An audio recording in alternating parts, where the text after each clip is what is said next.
आज हम कुछ इंटरेस्टिंग सीखने की कोशिश करेंगे। आज का जो हमारा टॉपिक है वो है लेटर के बारे में।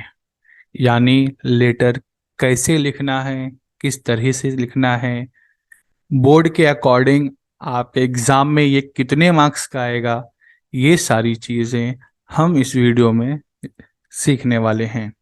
तो चलिए स्टार्ट करते हैं। सबसे पहले आपको ये समझना पड़ेगा कि लेटर हम लिखते क्यों हैं। लेटर लिखने का हमारा पर्पस क्या है। सिंपल और आसान भाषा में मैं समझाना चाहूँगा। लेटर लिखने का हमारा सिर्फ और सिर्फ एक ही मकसद होता है, हमारी बातों को लिखित रूप में एक जगह से दूसरी जगह सेंड करना। तो चलिए हम स्टार्ट करते हैं लेटर के ऊपर में।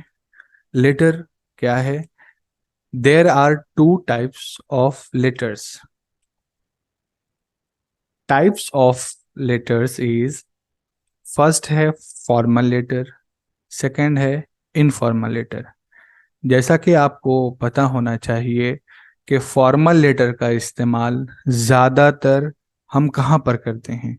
फॉर्मल लेटर का यूज़ हम ऑफिस के लिए करते हैं, यानी ऑफिशियल वर्क के लिए हम फॉर्मल लेटर का यूज़ करते हैं। इनफॉर्मल लेटर का यूज़ हम अपनी फैमिलीज, रिलेटिव्स, फ्रेंड्स, इनके लिए करते हैं। फैमिली, फ्रेंड्स और रिलेटिव्स के लिए इसका इस्तेमाल किया जाता है। ओके, ठीक है, फाइन। अब हम बोर्ड के अकॉर्डिंग देखेंगे कि फॉर्मल लेटर्स जो आपको एग्जाम में आएगा ये टोटल 5 मार्क्स का होगा। तो 5 मार्क्स किस तरीके से आपको उसका वेटेज मैं आपको यहाँ पे सामने दिखा रहा हूँ। आप देखिएगा, आप जो लेटर लिखेंगे उसमें जो सेंडर्स एड्रेस एंड डेट होगा उस पर आपको मार्क्स मिलेंगे 0.5। जिसको आप भेज रहे हैं, जिसको जो रिसीव करने वाला है, उसका आपने एड्रेस लिखा तो उसके ऊपर में आपको 0.5 मार्क्स मिलेंगे। आपने सब्जेक्ट लिखा तो 0.5। मेन बॉडी यानी कि जो लेटर लिखने का जो मकसद है, पर्पस ऑफ लेटर, ये अगर आप अच्छे से लिखते हैं तो आपको 2 मार्क्स मिलेंगे। इसी तरीके से एंड में आपको जब क्लोजिंग करेंगे, सब्सक्रिप्शन करेंगे, तो 0.5 मार्क्स उसके लिए मिलेगा। और आपका नॉर्मली ग्रामर भी चेक किया जाएगा। आपने लेटर में ग्रामर का यूज किस तरीके से किया है उसके ऊपर आपको 1 मार्क्स मिलेगा। यानी कि लेटर अगर आपको एग्जाम में लिखते हैं तो टोटल आपको 5 मार्क्स मिलेंगे। अगर इस फॉर्मेट में इस तरीके से अगर आप लेटर लिखते हैं तो आपको 5 आउट ऑफ 5 मिलेगा। और मुझे उम्मीद है कि ये वीडियो देखने के बाद आपको आउट ऑफ मार्क्स मिलने की श्योरिटी मैं दे सकता हूं। बशर्त यह है कि मेरा वीडियो आप एंड तक जरूर देखें। और अगर आपको कुछ समझ में नहीं आए तो हमें कमेंट बॉक्स में कमेंट करके जरूर पूछें। ठीक है, okay. Let us focus on formal letters. ठीक है, ओके। तो हम जब फॉर्मल लेटर लिखेंगे तो return only for official purposes. मैंने स्टार्टिंग में आपको कहा कि फॉर्मल लेटर का जो इस्तेमाल है वो सिर्फ और सिर्फ ऑफिशियल पर्पसेस के लिए किया जाता है। जैसे कि अगर आपको कंप्लेंट करना है तो आप फॉर्मल लेटर का इस्तेमाल करेंगे। अगर आपको किसी से किसी बात के लिए रिक्वेस्ट करनी है तो आप फॉर्मल लेटर लिखेंगे। एंड सजेशंस भी इवन आपको देना है तो फॉर्मल लेटर का यूज कर सकते हैं। इसी तरीके से, यानी कि like an editor, a principal, the municipal commissioner, the secretary of your society, the mayor, etcetera. अब इसका लेंथ कितना होना चाहिए आप याद रखिए। फॉर्मल लेटर जब आप लिख रहे हैं, किसी को कंप्लेंट कर रहे हैं, रिक्वेस्ट कर रहे हैं या सजेशन दे रहे हैं, तो उसके पास इतना वक्त नहीं होता है कि आपके लेटर को वो पूरा पढ़ते बैठे। तो सिंपल सी बात है, आपका one side of the page होना चाहिए, इससे ज्यादा बड़ा नहीं होना चाहिए।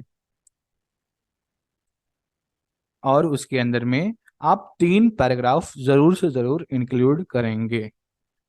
The content should be brief and precise. Content एकदम छोटा होना चाहिए और प्रिसाइज होना चाहिए। अब the alignment of the letter has to be left sided.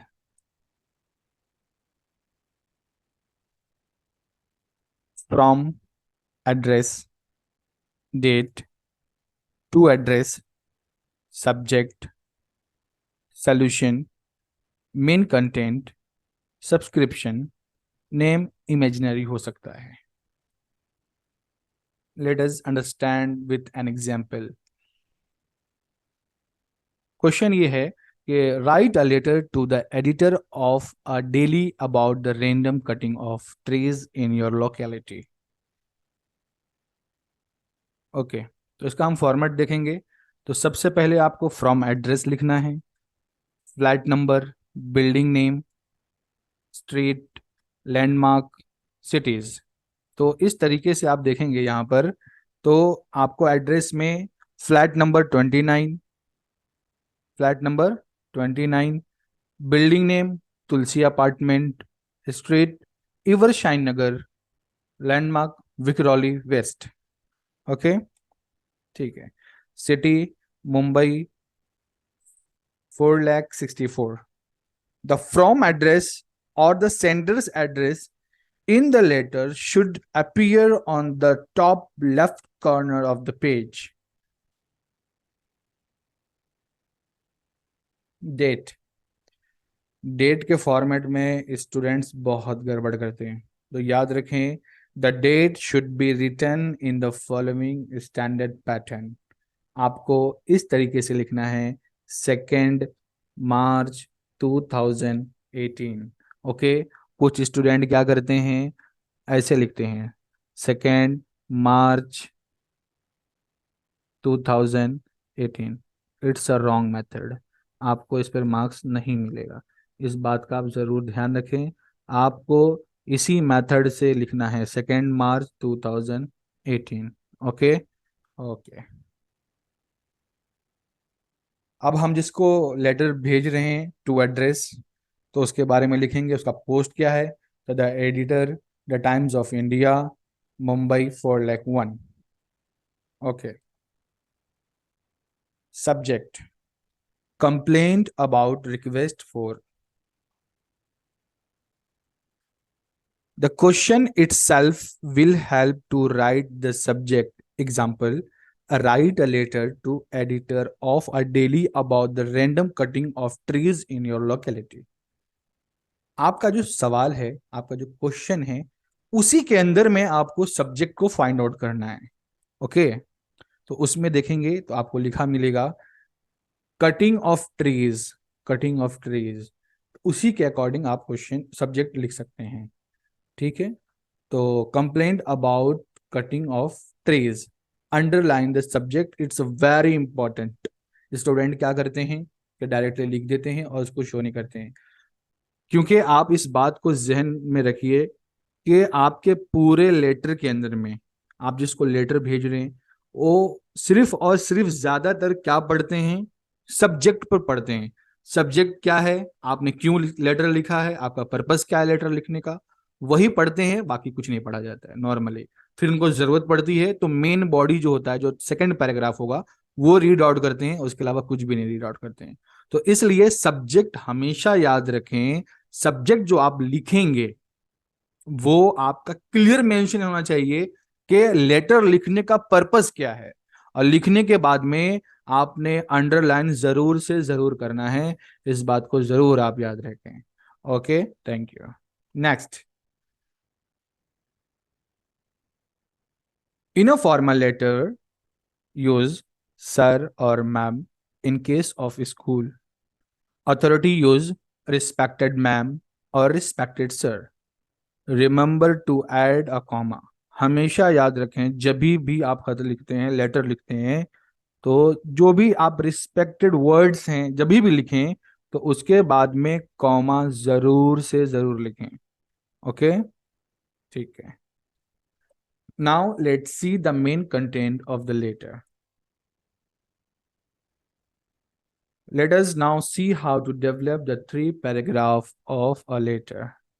अब देखते हैं किस तरीके से जो पैराग्राफ 3 होते हैं वो किस तरीके से आपको लिखना है, क्या क्या कंटेंट लिखना है, पहले पैराग्राफ में क्या लिखना है, सेकंड पैराग्राफ में क्या लिखना है एंड थर्ड पैराग्राफ में क्या लिखना है। इन तमाम चीज़ों को अभी हम देखते हैं। फर्स्ट पैराग्राफ में आपको इंट्रोडक्शन लिखना है 2 से 3 लाइंस के अंदर में। Okay. I X Y Z I am writing this letter to. अब आपको किस सब्जेक्ट पे लिख रहे हैं तो उस सब्जेक्ट को आपको एक्सपैंड करना है। ठीक है, तो हमारा सब्जेक्ट क्या है? Complaint about cutting of trees. तो हम उसी के अकॉर्डिंग उसमें ऐड करेंगे। ठीक है। To draw your attention towards the increase in cutting of trees in the vicinity of the Godrej company in Vikhroli. The purpose of the purpose of writing the letter must be self.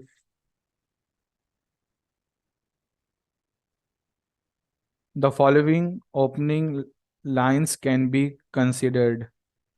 I, the understand, I am writing this letter to. I am writing this letter to draw your attention towards. This is with regards to. I would like to bring this to your kind attention.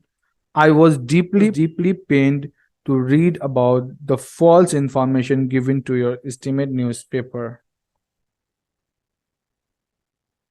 Let us develop the second paragraph.